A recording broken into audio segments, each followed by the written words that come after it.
פרשת נוח לרפואת כל החולים, כל הישועות. רפואה למאיר אדרי, ביתי בת יפרח בת מרים, יצחק בן שמחה. רפואה. רפואה שלמה. כל הישועות. רפואה לטליה בת רות.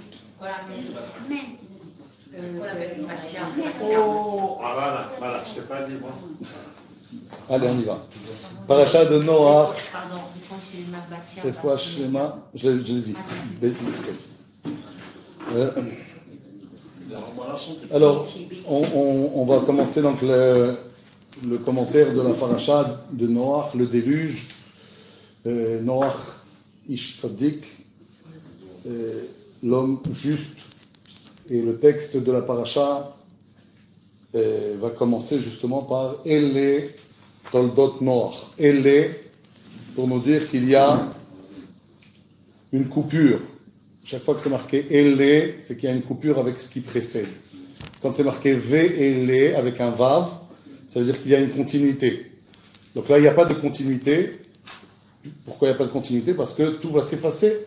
Tout ce qui a été créé par Dieu va s'effacer, excepté Noach, qui est tzaddik, ce qu'on appelle tzaddik yesod olam. Un tzaddik, il est la base du monde. Un tzaddik, il peut sauver le monde. Et d'ailleurs, si on fait attention dans la paracha, le premier verset, on le lit, on se pose une question. Elle toldot Noach.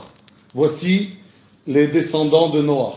Noach ish tzadik. On vient de dire Noach, on répète. Noach, c'est un homme juste. Tamim haya bedorotav. Il était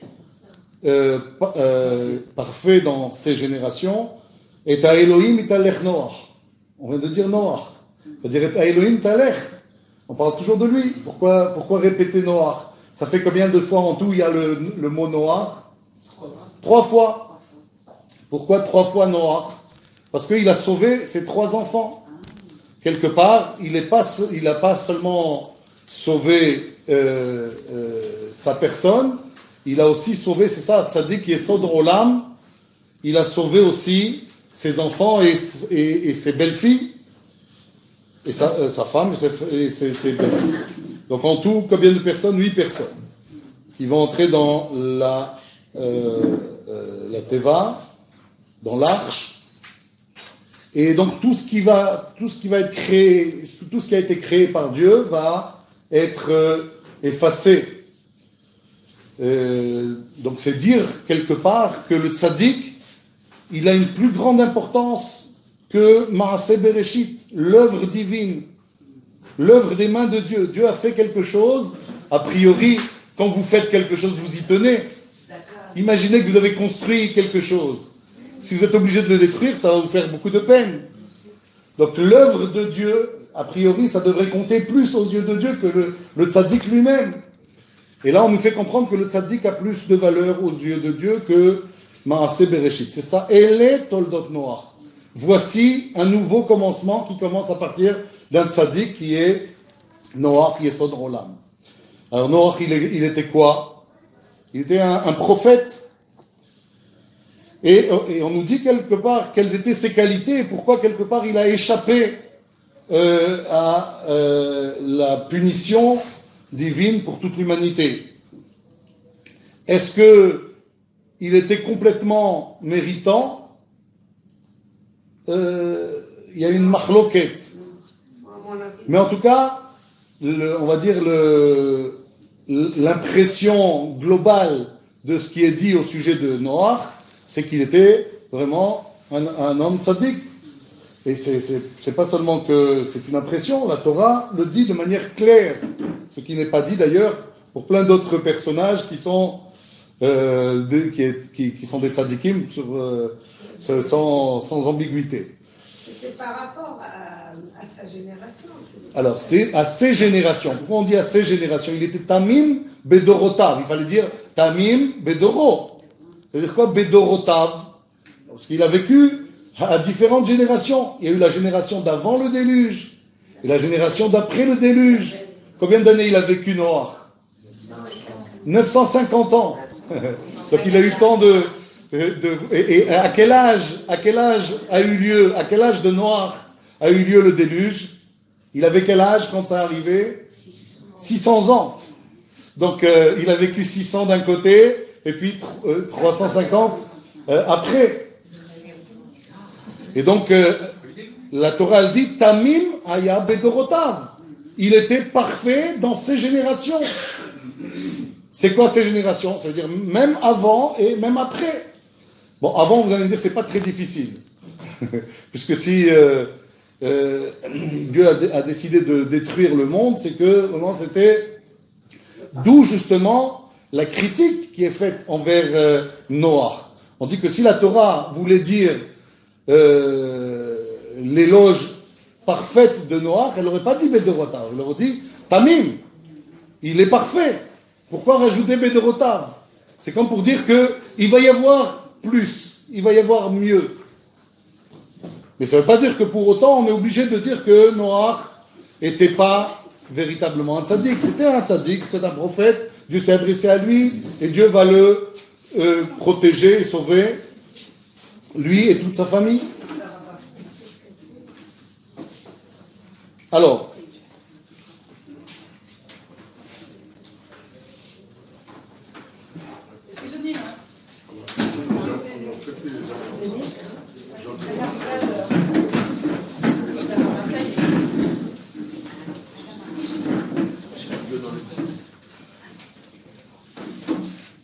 alors pourquoi le déluge? Cette question, on commence par celle-là parce que justement, à la fin de Bereshit, à la fin de la première paracha, on nous dit déjà qu'est-ce qui s'est passé. Il y a une phrase qui est très, comment dire,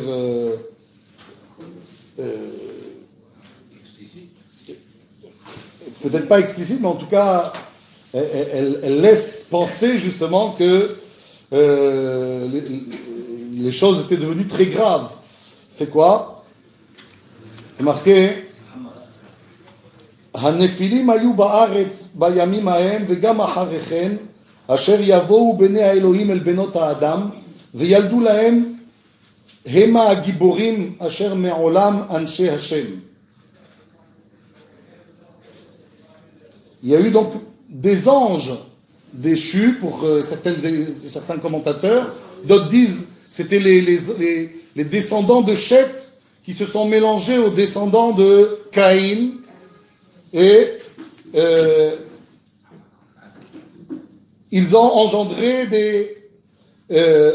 des gens forts. Et c'est à la suite de ça, Vayar Hashem qui rabba ra'ata Adam. Dieu a vu que la méchanceté de l'homme était grande. Pourquoi on nous dit Dieu a vu? Parce que seul Dieu peut voir véritablement jusqu'où l'homme est capable d'aller. Il y a des choses qui ne sont pas visibles par tous, mais Dieu lui le sait. Et donc il y a un passouk qui dit juste avant Vayir'u bnei Elohim et benot Adam. Les nobles ont vu les filles de l'homme.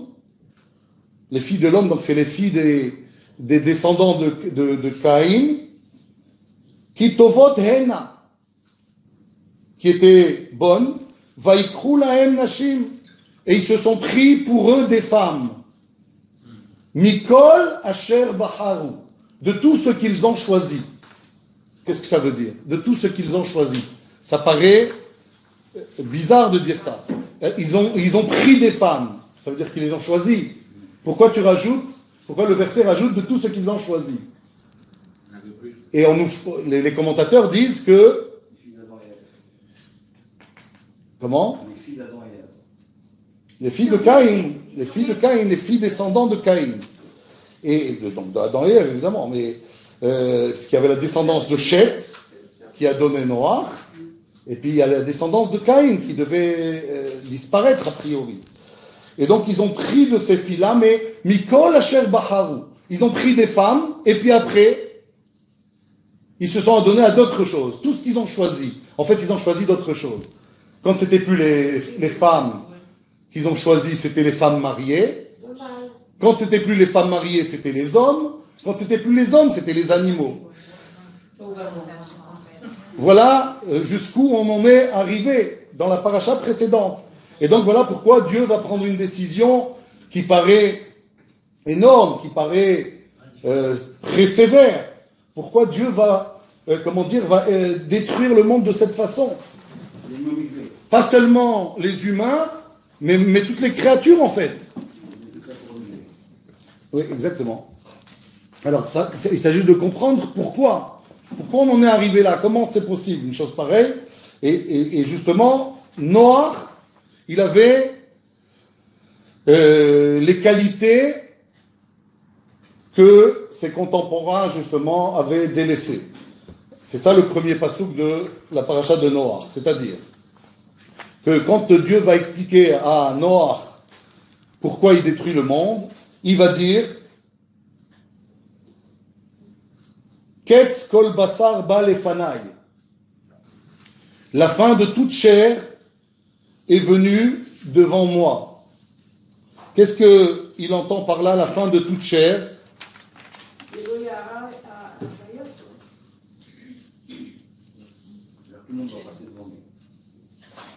Pourquoi toutes les créatures doivent disparaître? A priori, si les humains ont fauté. A priori, c'est les humains qui ont fauté. Et qui mal'a haaretz hamas, parce que la terre s'est remplie de violence. Mi benehem veineni mashchitam et haaretz. Et donc, je vais détruire le mot qui est employé, mashchitam et haaretz. Je vais détruire la terre. Détruire la terre, nous on a l'impression que c'est une explosion, détruire la terre.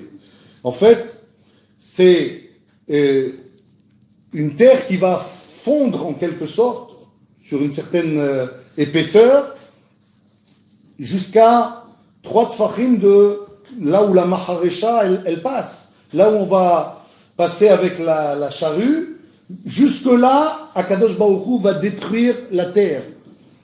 Il y a une créature qui va échapper à ce sort, c'est les poissons. Alors pourquoi? Pourquoi toutes les créatures ketz kol basar? On s'attendait à ce que les poissons aussi disparaissent. Ki ishrit kol basar et darko ala haaretz. Parce qu'ils ont perverti leur voie. C'est quoi la voie de l'homme? La voie de l'homme, c'est comme ce que Dieu a créé, un homme et une femme, et il attend de l'homme qu'il procrée et qu'il crée et qu'il bâtit le monde. Et on est arrivé à une situation où l'homme ne veut plus bâtir, ishrit et darko. Ça veut dire quoi, ishrit et darko? Ça veut dire qu'il a décidé de ne pas construire le monde, de prendre de ce monde et de ne rien laisser à ce monde. C'est un peu ce que l'on vient de dire. Quand on s'adonne à l'homosexualité, on s'adonne à la zoophilie, etc. Ça veut dire quoi? Ça veut dire que le plaisir prime. Oui, on va chercher toutes sortes de plaisirs, on va chercher à prendre et pas donner. Et la punition que Dieu va envoyer, justement, c'est l'ashrit kol basar. C'est détruire le monde, c'est-à-dire l'éliminer complètement, parce que justement il a cherché à faire le contraire de ce que Dieu a programmé. Dieu a programmé un homme et une femme, ish veisha. Dans le mot ish veisha, il y a le yud de ish et le he de isha.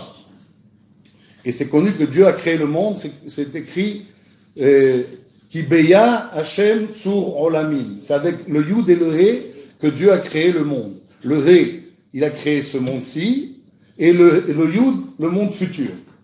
Donc un monde où on construit, où on bâtit, où on fait des efforts, et un monde où on reçoit sa récompense. Beya Hashem Tsur Olamim. Comment est-ce que ce monde se construit? Par un homme et une femme qui vont donner des enfants et qui vont programmer ce que Akadosh Baruch Hu attend d'eux, les Avda ou le Shomra. Et si on fait attention à tout ce qui va se passer dans le déluge, la construction de l'arche, les dimensions de l'arche, il va y avoir un chiffre qui revient souvent, le chiffre 15. Par exemple, vous avez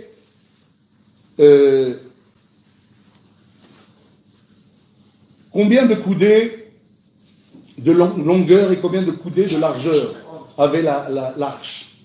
Combien elle faisait de long, l'arche?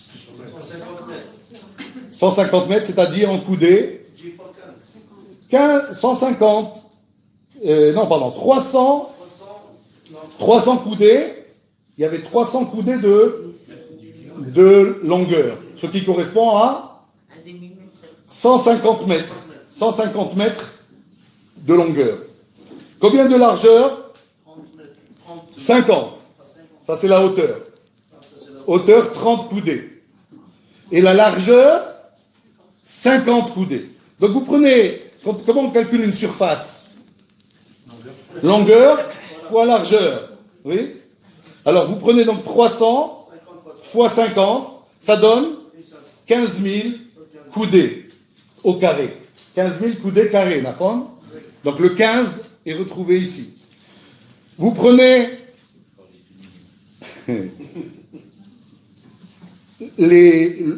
combien d'étages il y avait dans cette combien d'étages il y avait dans cette arche? 3, comme dans le dessin que je vous ai envoyé, hein, ça figure. Vous avez le bas, le rez-de-chaussée, on va dire, qui est en fait tous les déchets et les provisions. Vous avez le milieu qui est réservé aux animaux et l'étage du dessus qui est réservé aux hommes. Et donc il y avait là-bas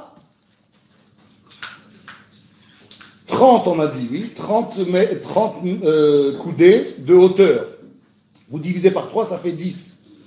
Et s'il y a 50 de largeur, ça fait 10 fois 50, vous retrouvez encore une fois le 15 000 coudées carrés par étage. L'arche, elle va arriver à une certaine hauteur. Le plus haut qu'elle peut arriver, c'est au-dessus des montagnes.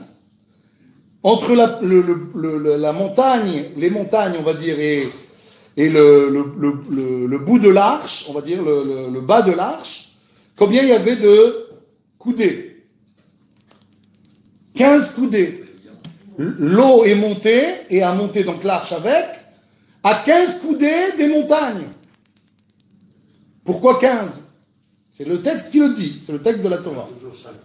Et ensuite, vous avez, après les 40 jours de pluie, jour et nuit, ce qu'on appelle le déluge, il va y avoir une montée des eaux. Combien de temps va durer cette montée des eaux? 150 jours. C'est marqué dans clair, c'est le texte qui dit ça. 150 jours. Pourquoi 150? Alors, tout ça parce que, ce que je vous ai dit au départ, Dieu a créé le monde, Ish ve Isha. Un homme et une femme, c'est le Yud et le He. Ça veut dire quoi le Yud et le He? L'homme et la femme, c'est 2 lettres qui forment le mot Esh. Aleph, Shin. Ish. Vous rajoutez le Yud, ça fait Ish. Ouais. Esh, vous rajoutez le Yud, ça fait Ish. Vous prenez Isha, c'est Esh, vous rajoutez le He, ça fait Isha. Il n'y a pas de Yud dans Isha. Donc ça fait le Yud et le He, c'est introduire Dieu dans son couple. Ça veut dire aller selon les directives de Dieu. Ça veut dire pas seulement qu'on doit se marier hommes et femmes, et c'est une évidence, puisque c'est comme ça que Dieu a créé le monde, mais en plus, on doit le faire selon les directives d'Akadosh Baruch Hu. C'est-à-dire que même quand ils vont rentrer dans l'arche, il va y avoir des restrictions. Est-ce qu'ils ont le droit de s'accoupler dans l'arche? C'est interdit. D'où on voit que c'est interdit? Parce que le fils de Noah, Parce qu'il dit rentre avec tes fils. Parce qu'il n'y aurait pas eu de place pour tout. Parce que quand Dieu donne l'ordre à Noah d'entrer dans l'arche, il va lui dire, rentre, toi, tes fils, ta femme et tes filles, et tes belles-filles, pardon. Pourquoi dire les hommes d'abord, ensuite les femmes? Et ensuite, quand il leur dit de sortir, il leur dit, sors, toi, ta femme, tes enfants et leurs femmes. Là, vous voyez que l'ordre a changé. Dans le texte, celui qui fait attention au texte, il comprend qu'il y a une nuance entre le départ et l'arrivée. Au départ, Dieu dit, vous rentrez les hommes et les femmes. Et après, il dit, toi, ta femme, tes enfants, et donc de là, on comprend que dans l'ordre divin, il y a l'interdiction de s'accoupler dans l'arche. Et pourquoi donc? Ça fait partie, si vous voulez, des directives de Dieu. Que quand il y a du tsar dans le monde, il y a de la souffrance dans le monde, alors on ne peut pas être dans un état où les choses sont normales. Et donc on ne s'accouple pas. Il y en a 3 qui vont pas respecter ça dans l'arche. Le corbeau, effectivement. Un des fils de Noah, c'est qui? Ham. Qui veut dire, le mot Ham veut dire chaud. Il est chaud. C'est le premier qui a fait la grillade. C'est le premier qui a mangé l'animal. Grillé. Et le chien. Voilà les exceptions à la règle. Mais il n'empêche que les hommes, comme les animaux, ont respecté l'ordre divin à part ces exceptions-là. Bien sûr. De manière explicite, je ne sais pas. Mais en tout cas, je pense qu'il y a eu quelque chose. Je ne sais pas. Et... Oui. Ce monde qui existait à l'époque de Noah, quel commandement ils avaient pour justement garder une moralité, ils n'avaient rien, ils n'avaient pas de directive. Alors, c'était un monde livré à lui-même. Il n'y avait ni Torah, ni commandement, ni rien du tout. Voilà. Pourquoi est-ce qu'il y a eu ce châtiment aussi sévère? D'abord, on peut se poser la question pourquoi c'est aussi sévère, c'est la question de départ. On va y répondre. Mais une autre question qui va avec, si vous voulez, comment est-ce qu'on peut être sévère s'il n'y a pas de loi? Quand Caïn, il tue son frère, pourquoi est-ce que Dieu veut le punir? Puisque jamais il est écrit, a priori, tu ne tueras pas. On n'a pas reçu les 10 commandements encore. Et qu'est-ce que je veux dire? Le seul commandement qui existe, c'est quoi? Ne pas consommer du fruit de l'arbre, a priori.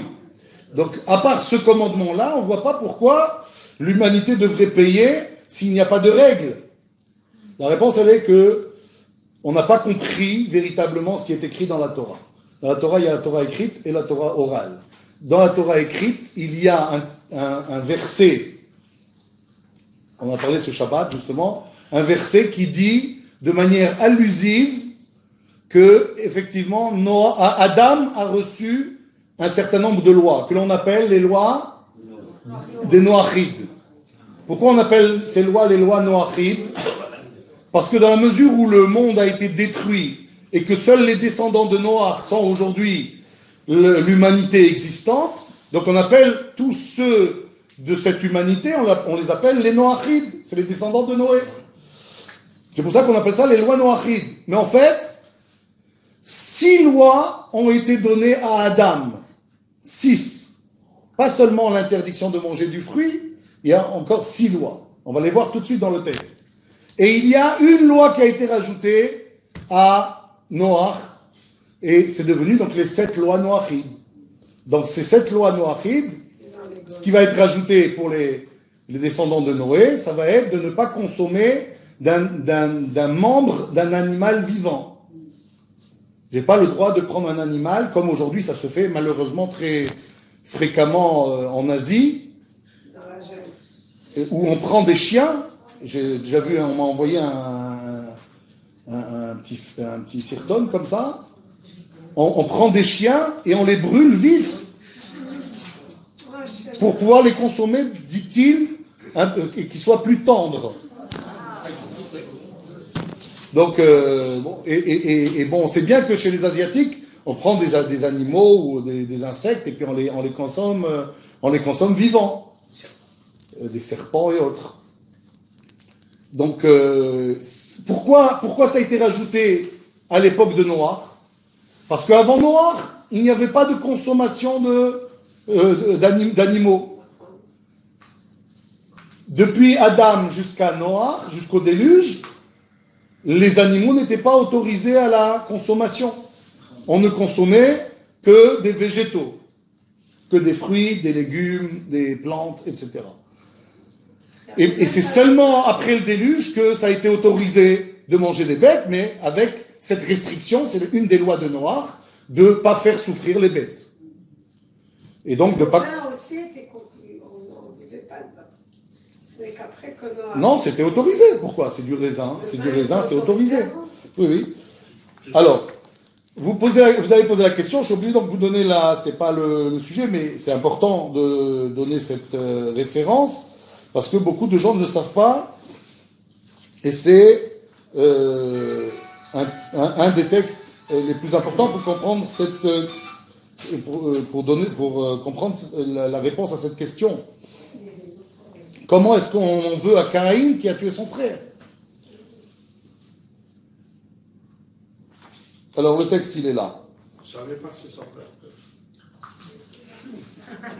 Je ne savais pas que c'était son frère. J'y arrive. Mais aujourd'hui, même Un dans instant. Même dans le désert, les chameaux, quand ils n'ont pas de Voilà. quoi boire, ils coupent un peu sur la jambe du chameau pour boire son sang. Pour que l'homme Ok. ne meure pas. Ils font ça aussi. C'est au Maroc. En tout cas, cette loi-là est arrivée après le déluge. Maintenant, il y avait 6 lois. Ces 6 lois-là, elles viennent d'un verset, mais elles sont dites de manière allusive. C'est quoi? Regardez bien. C'est écrit, Les étincelles, voilà. c'est à la page Yud. Vaikach Hashem Elohim, la dernière phrase. Vaikach Hashem Elohim et Adam. Dieu a pris l'homme, Vayanicheu Began Eden, et il l'a placé dans le jardin d'Éden. Les Ovda ou le Shomra. Ça veut dire quoi, les Ovda ou le Shomra? Les Ovda, ça veut dire le travailler, ou le Shomra et le surveiller. Qui avait-il à travailler dans le jardin d'Éden ou à surveiller dans le jardin d'Éden? Réponse, rien, puisque le jardin d'Éden, tout est disponible sans qu'il y ait besoin de travailler. Alors ça veut dire quoi de travailler et de garder? Il n'y a rien à garder non plus, a priori. La réponse, elle est, de la même façon que dans la Torah, il y a des mitzvot dites de manière positive, il y a des choses à faire, il y a aussi des choses négatives, des choses à ne pas faire, à ne pas transgresser. C'est ça, les Ovda ou le Shomra. Dieu va lui donner un certain nombre de lois où il y a des choses à faire et il y a des choses à ne pas faire. C'est ça, les Ovda, à travailler, c'est-à-dire à servir Dieu en faisant des choses, et les Shomra à garder de ne pas faire de transgression. Et le pasuk suivant, il est encore plus bizarre, regardez bien. Vaitzav Hashem Elohim ala Adam lemor. Dieu a ordonné à l'homme la chose suivante. Mikol etzagan achol tochel. De tous les arbres du jardin, tu mangeras. Et dans le pasuk suivant, on nous dit, par contre, l'arbre du fruit de la connaissance du bien et du mal, tu ne mangeras pas, parce que le jour où tu en mangeras, tu mourras. Je vous pose la question, est-ce qu'il y avait une obligation de manger des fruits de l'arbre, des fruits des arbres, les autres arbres? Et pourtant, c'est ce qui est écrit. Vaïtsav, Dieu a ordonné à l'homme la chose suivante, de tous les arbres, tu mangeras. Il y a un ordre de manger des fruits? Non, il n'y a pas d'ordre. Il n'y a pas une mitzvah de manger des fruits. Il y a l'interdiction de ne pas manger le fruit de l'arbre de la connaissance, mais il n'y a pas la mitzvah de manger des fruits. Alors ça veut dire quoi? Ça veut dire que tout ce passouk est en trop. Et que ce passouk, en fait, c'est une allusion pour dire, voici les 6 lois qui étaient données à Adam. Et la 7e, elle est arrivée après. Alors c'est quoi? Vaïtsav, Dieu a ordonné. Ça veut dire quoi il a ordonné? Ça veut dire que si Dieu ordonne, ça veut dire qu'il y a un Dieu et qu'il est interdit de pratiquer l'idolâtrie. Il y a un Dieu qui ordonne. Si plusieurs dieux peuvent ordonner, alors pourquoi est-ce que je suis obligé de t'obéir? Je peux obéir à quelqu'un d'autre. Si Dieu ordonne, ça veut dire qu'il y a un interdit de pratiquer l'idolâtrie. C'est ce qui va se passer dans la génération du déluge. On va pratiquer l'idolâtrie. Et ça fait partie des choses les plus graves. Après, c'est marqué Hachem Elohim. Hachem, ça veut dire quoi? Le nom de Dieu, Yudke Vavke, c'est ne pas maudire Dieu. Ne pas insulter Dieu.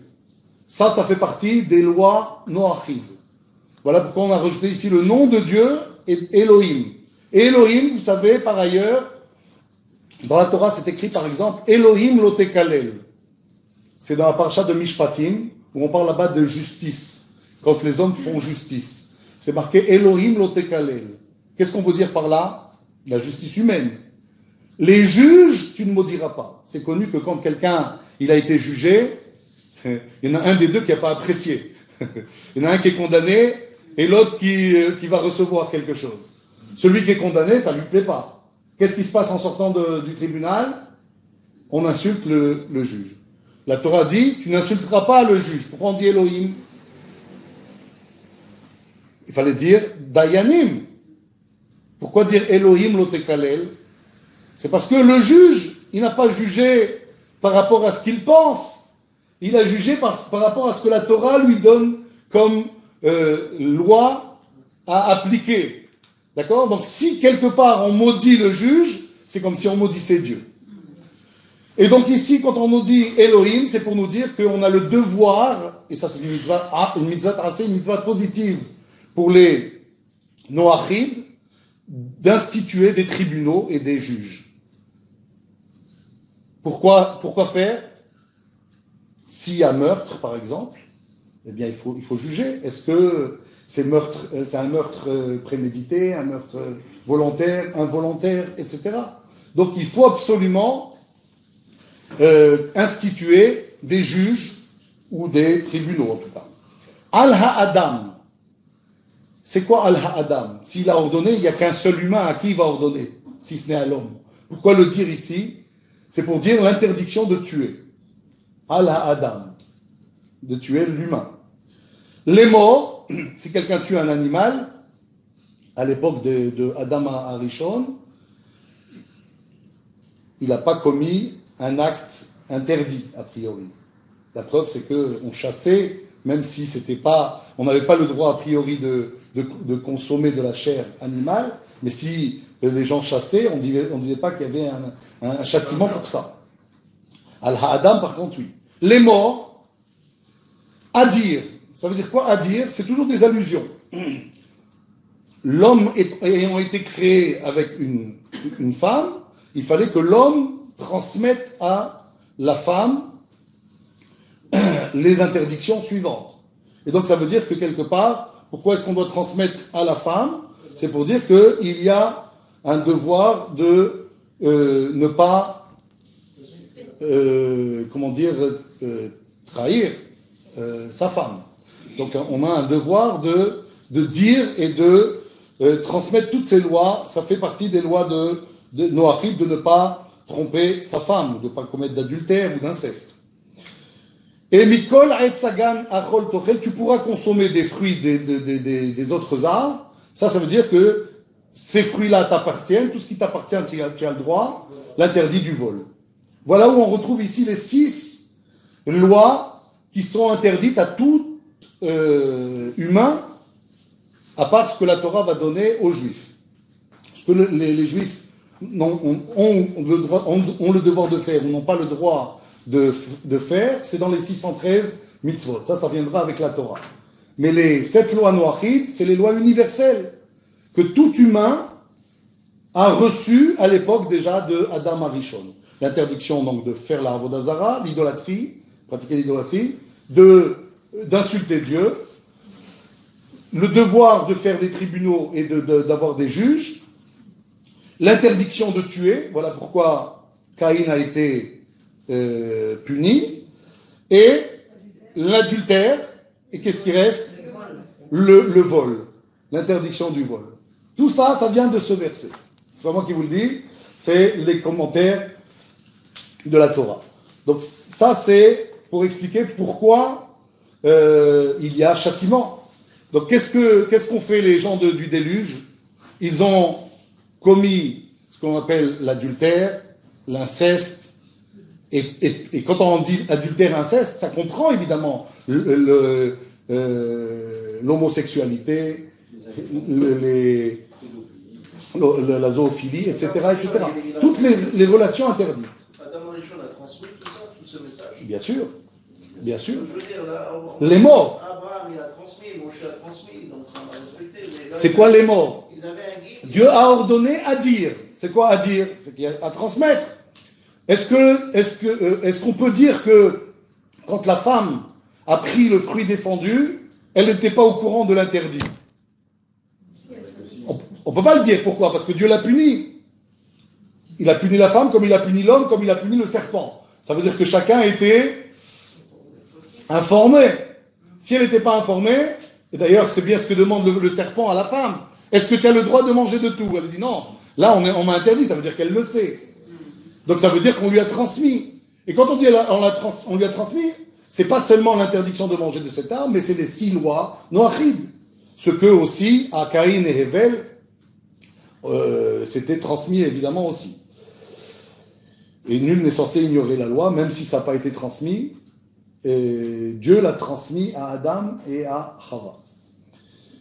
Donc, qu'est-ce qu'on fait la génération du déluge? L'idolâtrie et le non-respect du programme divin, c'est-à-dire le Yud-He, c'est-à-dire un homme et une femme procréer et amener le monde à un certain projet divin.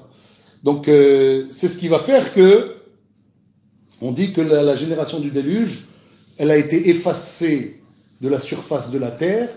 Est-ce qu'ils ont droit au monde futur? Qu'est-ce que sont devenues les âmes de tous ces hommes qui sont morts dans le déluge? Le Gemara dit, ils n'ont même pas eu droit au monde futur. Pourquoi donc? Parce qu'on a dit, David Amelech, il disait, Lo amut ki echye, je ne mourrai pas parce que je vais vivre. Bah oui, je ne mourrai pas parce que je vais vivre. Qu'est-ce qu'il veut dire par là? Je ne mourrai pas dans ce monde et je vais vivre dans le monde futur. Va asaper maase ya, et je vais raconter l'œuvre de Yudke. Ça veut dire quoi? Ça veut dire que l'essentiel du projet divin, c'est d'amener le Yudhe. Et le Yudhe, c'est ce qu'ils ont cherché à effacer. Vatishachet haaretz. Ils ont cherché à effacer toute trace divine. Et on dit pourquoi 40 jours et 40 nuits il y a eu le déluge? 40 jours et 40 nuits. Pourquoi 40? Et ce 40, c'est connu. C'est le temps où Moshe va recevoir la Torah. C'est le temps où les Béné Israël vont rester dans le désert. C'est le temps du renouvellement. C'est le temps du renouvellement. La naissance. Mais c'est aussi parce que Dieu dit, vous m'avez obligé à faire des bâtards. Et la conception d'un enfant se fait au bout de combien de temps? 40 jours. Ça, aujourd'hui, on peut le remarquer grâce aux échographies, que avant 40 jours, il n'y a rien. Après 40 jours, tout est formé. Donc ça veut dire la conception d'un enfant, c'est 40 jours. Dieu dit, vous m'avez obligé à faire des bâtards.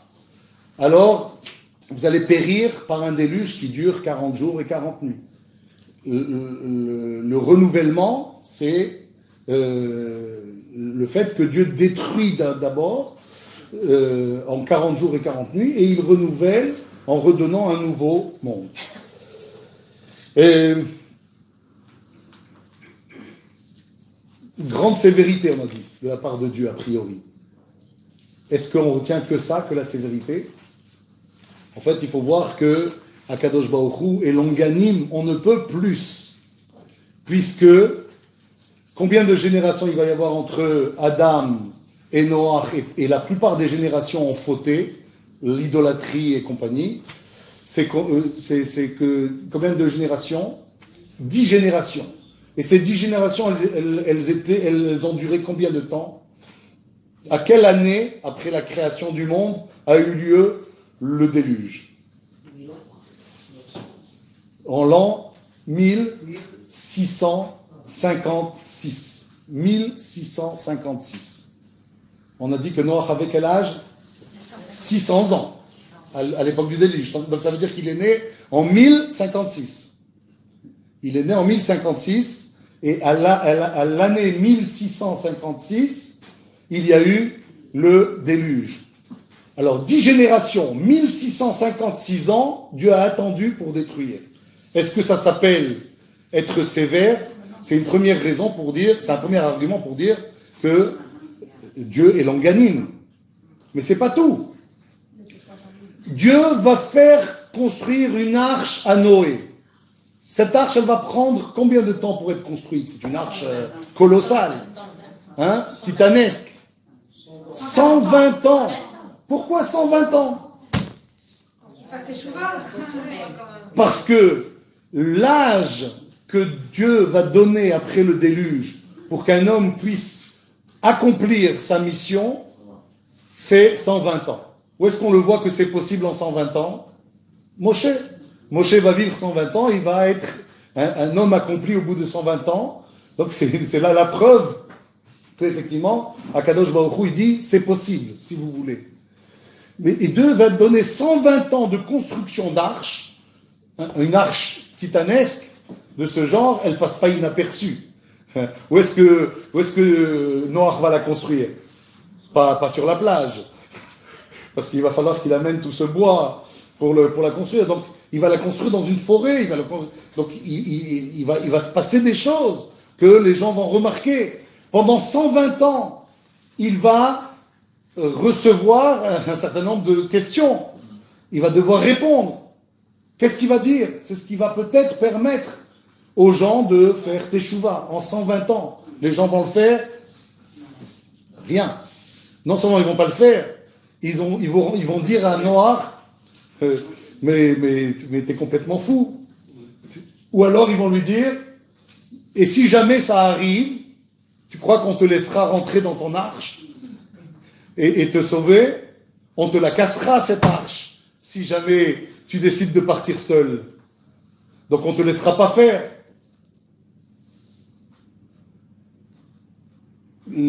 La Torah, elle raconte que Be'etzem hayom hazeh, au milieu du jour, Noach est rentré dans l'arche. Pourquoi au milieu du jour? Pourquoi la Torah, elle précise ça, au milieu du jour? Qu'est-ce que ça peut nous faire? Au milieu du jour, au petit matin? Voilà, ça veut dire que personne ne pouvait dire « Ah, il est parti la nuit ». C'est pour ça qu'on ne s'en est pas rendu compte. Sinon, on serait venu, on lui aurait cassé l'arche. Et est-ce que des gens sont venus casser l'arche? Oui. Il y a des gens qui sont venus avec cette intention. Mais seulement, Dieu a démontré que quand Dieu décide quelque chose, on ne peut pas s'opposer. Et il y a des gens qui ont été, dévorés par des bêtes féroces au moment où ils s'approchaient de l'arche pour la détruire.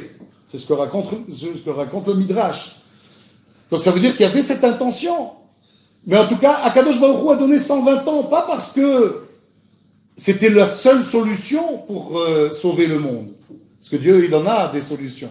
Il aurait pu choisir une autre solution pour sauver Noah et ce qu'il voulait sauver. Mais Dieu a choisi cette solution pour que les gens s'interrogent et que les gens fassent un retour vers Dieu. Mais ça n'arrivera pas. C'est pas tout.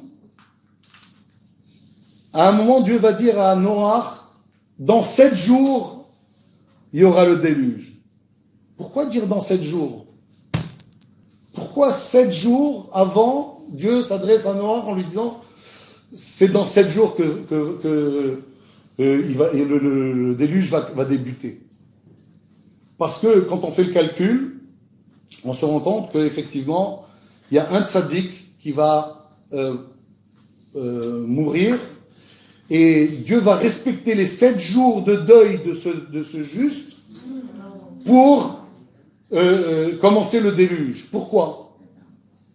Parce que quand un juste, quelqu'un de très grand, part de ce monde, c'est justement l'occasion pour les gens de se dire il y a quelque chose qui ne va pas en nous, il faudrait peut-être qu'on se remette en question. Là aussi, ça n'arrivera pas. Si vous faites le calcul, je l'ai fait. Comment il faut faire le calcul pour arriver à voir que Mathusalem, Methuselah, qui va vivre jusqu'à l'âge de 965 ans, il va mourir justement aux 600 ans de Noach, au moment où le déluge va commencer. Quand on fait le calcul, comment on peut faire le calcul? C'est que la Torah nous dit Adam a eu son fils Shet à 130 ans. Shet va avoir son fils à 105 ans. Le suivant va avoir à 90. L'autre à 70. Donc vous calculez 130, 105, 90, 70, 65. Vous arrivez jusqu'à Methuselah, qui va vivre lui 969 ans. En tout, ça fait, je l'ai calculé, 1656.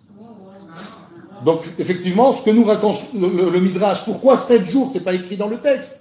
Mais le Midrash, il nous dit, c'est parce qu'il y a eu la mort de Methuselah, et Dieu a donné encore une possibilité aux gens de se remettre en question. Ça n'arrivera pas. Dans le texte, on nous dit aussi que comment s'est passé le déluge? Il y a eu Vayhi à Geshem, c'est marqué. Il y a eu la pluie. Vayhi à Geshem. Dans un autre texte, on va nous dire Vayhi à Maboul. Il y a eu le Maboul. On va expliquer aussi ce que veut dire le mot Maboul. Donc, pourquoi le texte dit une fois il y a eu la pluie et après il y a eu le déluge? Il y a eu la pluie ou le déluge? Les deux. Ça a commencé par des pluies incessantes. À un moment, tu devrais t'interroger. Tu devrais te dire, est-ce qu'a annoncé Noach depuis X temps, ça fait 120 ans qu'il parle de ça, tu te dis que c'est peut-être l'heure de faire tes chouvas. Dieu n'envoie pas le déluge encore.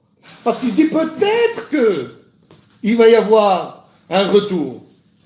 Ça n'arrivera pas jusqu'au moment où Dieu va envoyer le déluge. On nous dit aussi que Dieu va détruire les animaux, les oiseaux et enfin l'homme. Pourquoi on laisse l'homme à la fin? C'est lui le premier qui a fauté. Pourquoi on le laisse à la fin? Pour dire qu'il restait des humains alors qu'il n'y avait plus d'animaux, il restait encore des humains. Ceux-là auraient pu encore faire teshuva. Ça n'est pas arrivé. Donc ça veut dire que des fois, quand on est dans une certaine direction, c'est très difficile de faire marche arrière. Mais Dieu, lui, a permis cela. Il a tout donné pour que ça puisse se faire. Et pourquoi les animaux donc ont disparu? On a expliqué tout à l'heure que l'homme a tellement manipulé la nature pour son propre plaisir que même dans cette nature, il y a eu un changement.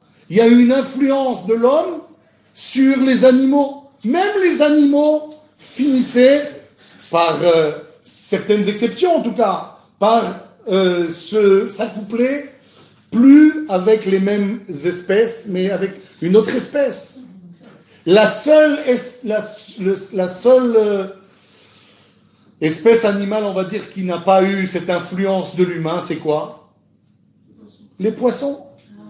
Pour la simple et bonne raison que l'homme n'a pas d'emprise sur les océans.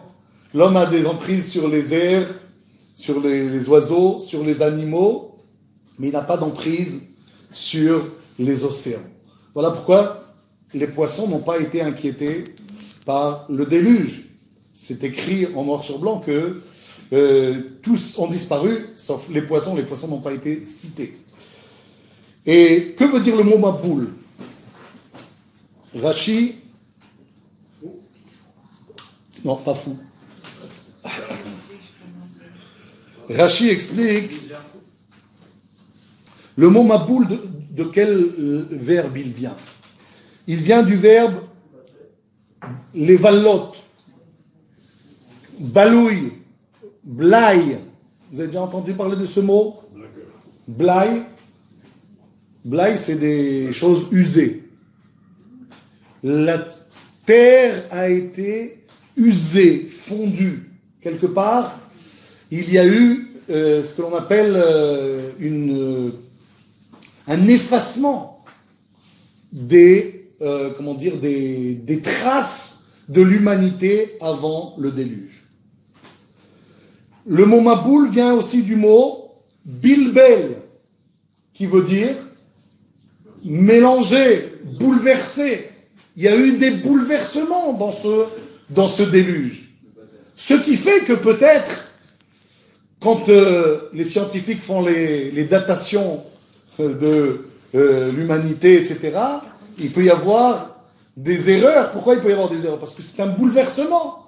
On ne peut pas dire que les données sont les mêmes avant le déluge et après le déluge. Donc ce que tu peux calculer sur un certain temps après, c'est pas dit que tu peux le calculer sur tout le temps qui est antérieur au déluge. Et enfin, le mot Maboul, ça vient du mot léovil.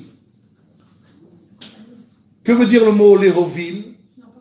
Drainer, déporter, transporter. Qu'est-ce qui a été transporté et déporté? Tous les corps humains ont été amenés vers un endroit. L'endroit le plus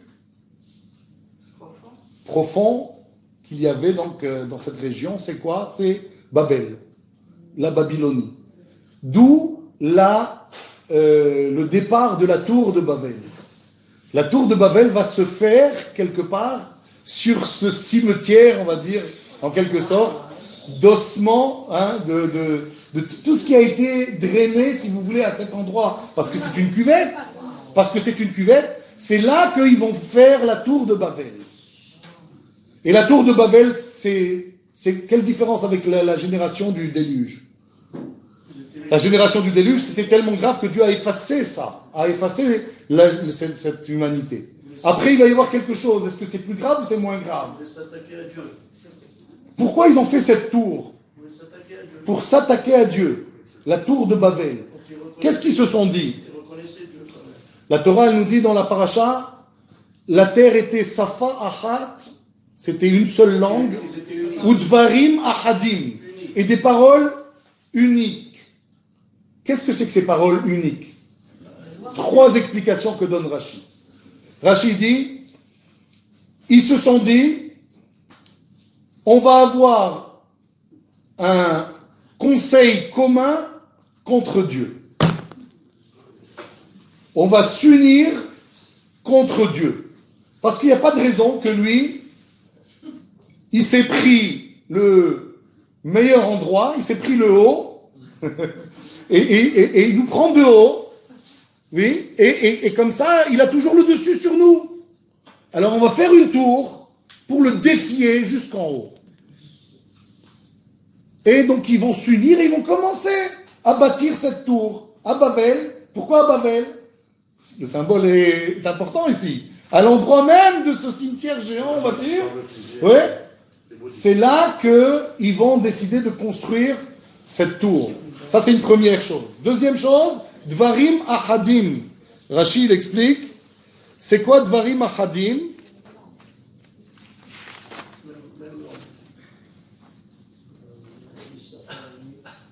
On va s'attaquer à Yechido Shel Olam, à celui qui est seul. Lui, il est seul, mais nous, on va être tous réunis. On a la force, l'union fait la force, on va pouvoir le combattre. Et effectivement, ils arrivent à faire un excellent travail. Et enfin, ils vont dire Ahat. Pourquoi Dvarim Ahadim? Rachid dit Ahat, c'est une fois tous les 1656 années que le ciel s'écroule. Comment ils ont compris, comment ils ont interprété le déluge?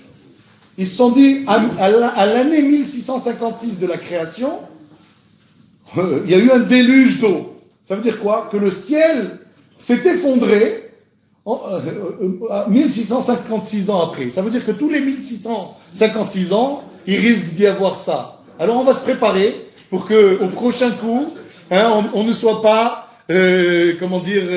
submergé par cette chute du ciel.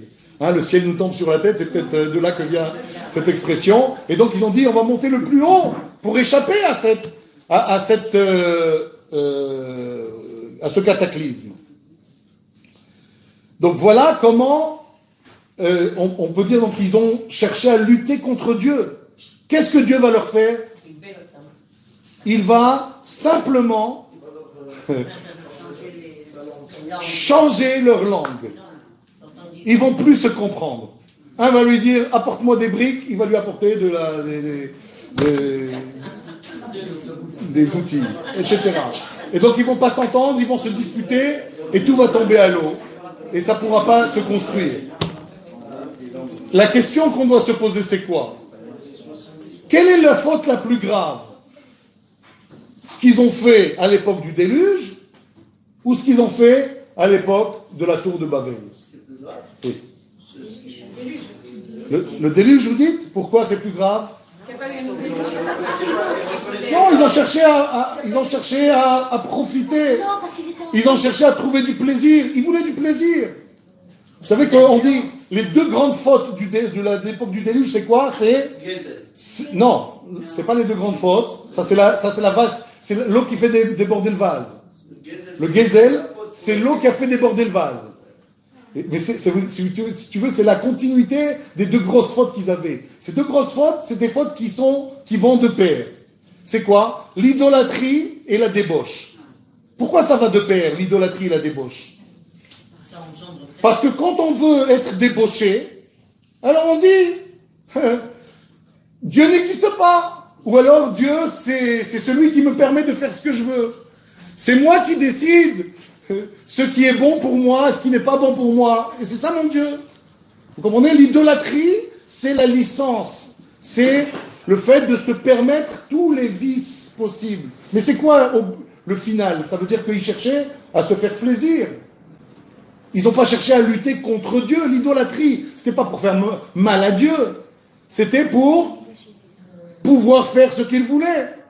Par contre, à l'époque du déluge, c'est chercher à battre Dieu. Donc a priori, c'est plus grave. Comment comprendre que Dieu va envoyer un déluge et détruire, effacer, et ne pas donner le Olam Haba à tous ceux qui sont morts pour le déluge? Par contre, ceux de la tour de Babel, il va simplement les faire se disperser, et puis voilà. C'est vrai qu'ils ne vont pas avoir droit au monde futur, mais n'empêche qu'ils vont vivre autant de temps qu'ils veulent, il n'y aura pas de punition véritable. Ils vont se séparer, puis c'est tout. Pourquoi c'est ainsi? Parce que Dieu nous donne ici la leçon que quand on cherche son propre plaisir, on arrive à la goutte qui fait déborder le vase. C'est quoi la goutte qui fait déborder le vase? C'est on se vole, on cherche à avoir le plus, on cherche. Si tu cherches ton plaisir, si tu l'as pas, tu vas voler. C'est la violence, c'est la désunion. Voilà pourquoi Dieu a dit on est arrivé à un stade où on ne peut plus faire marche arrière.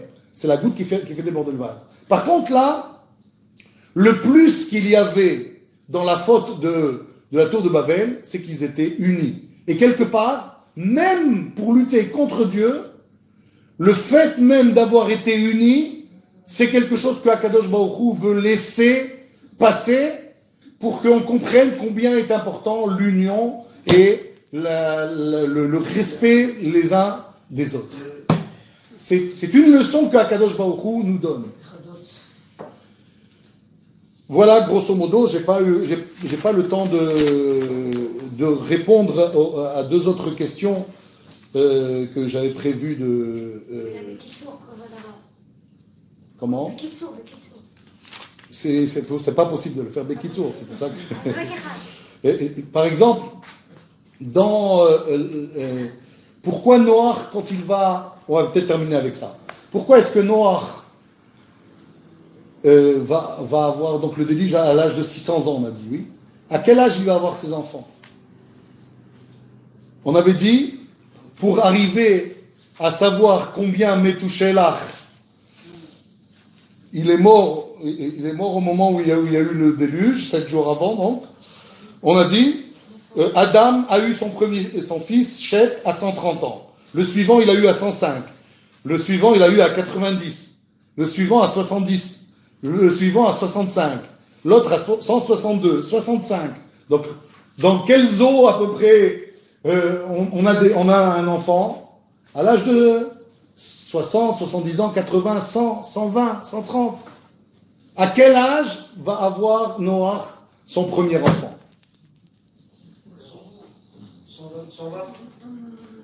500 ans. Pendant 500 ans, il n'aura pas d'enfant. On a dit 120 ans il fallait pour construire l'arche. Ça veut dire que la Xéra, le moment où Dieu a décidé de détruire l'humanité, c'était déjà 20 ans avant que Noach ait un enfant. Pourquoi? Pourquoi pendant 500 ans, il ne va pas avoir d'enfant, Noach? Il ne méritait pas sa génération, quoi. Il ne voulait pas qu'il naisse dans sa génération.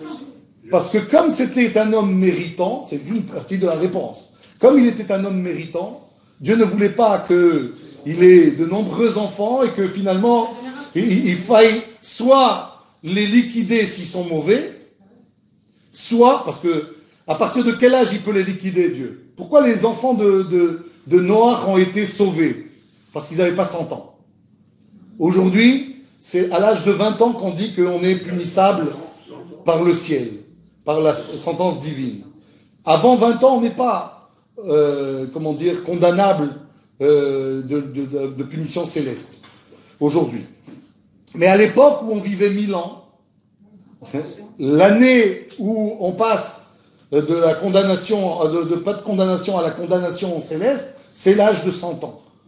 Les enfants de Noach n'avaient pas encore 100 ans lorsque le déluge a commencé. Voilà pourquoi ils ont été épargnés, même s'ils n'étaient pas nécessairement méritants.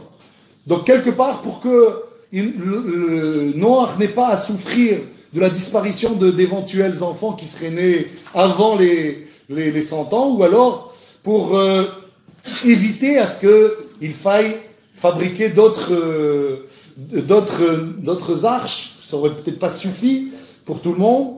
Et donc, pour éviter cela, Akadosh Baruch Hu a fait traîner les choses pour les naissances des enfants de Noach, celui qui va faire repartir l'humanité. Ça veut dire quoi, ça?